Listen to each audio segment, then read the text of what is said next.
തിരുവനന്തപുരം കാട്ടാക്കടയിൽ 10ാം ക്ലാസ്സുകാരൻ ആദിശേഖരനെ കാറിടിച്ചു കൊന്ന കേസിൽ വിചാരണ തുടങ്ങി. ക്ഷേത്രമതിൽ പ്രതി മൂത്രമൊഴിച്ചത് ചോദ്യം ചെയ്തതിനായിരുന്നു ക്രൂര കൊലപാതകം.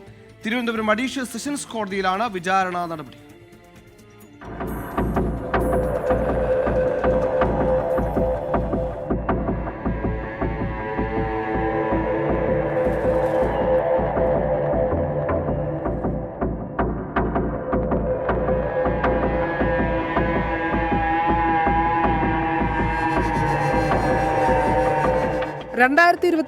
ഓഗസ്റ്റ് 30 വീടിന് സമീപത്തെ പുളിങ്കോട് ദേവീക്ഷേത്ര റോഡിൽ വെച്ച 15-കാരൻ ആദിശേഖരനെ പ്രതി പ്രിയരഞ്ജൻ കാറിടിച്ച് കൊലപ്പെടുത്തിയത്.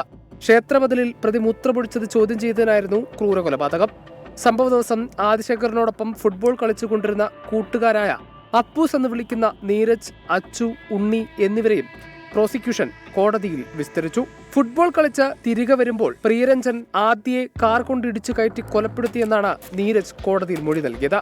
വൻ ശബ്ദം കേട്ട് തിരിഞ്ഞു നോക്കുമ്പോൾ പ്രിയരഞ്ജൻ ആദിയുടെ പുറത്തുകൂടെ കയറ്റിയിറക്കിയ കാർ നിർത്തിയിട്ട് പുറത്തിറങ്ങുന്നത് കണ്ടുവെന്ന് അച്ചുവും ഉണ്ണിക്കുട്ടൻ എന്ന് വിളിക്കുന്ന അഭിജയും കോടതിയിൽ മൊഴി നൽകി.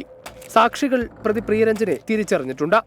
ആദിശേഖർ കയറിയ സൈക്കിളും കൃത്യത്തിനുപയോഗിച്ച മഹീന്ദ്ര XUV ഇലക്ട്രിക് കാറും പ്രോസിക്യൂഷൻ കോടതിയിൽ ഹാജരാക്കി. പ്രോസിക്യൂഷന് വേണ്ടി special public prosecutor VS Vineeth Kumar, advocate Tony J Sam എന്നിവരാണ് ഹാജരായത്. വിചാരണ വരും ദിവസങ്ങളിലും തുടരും.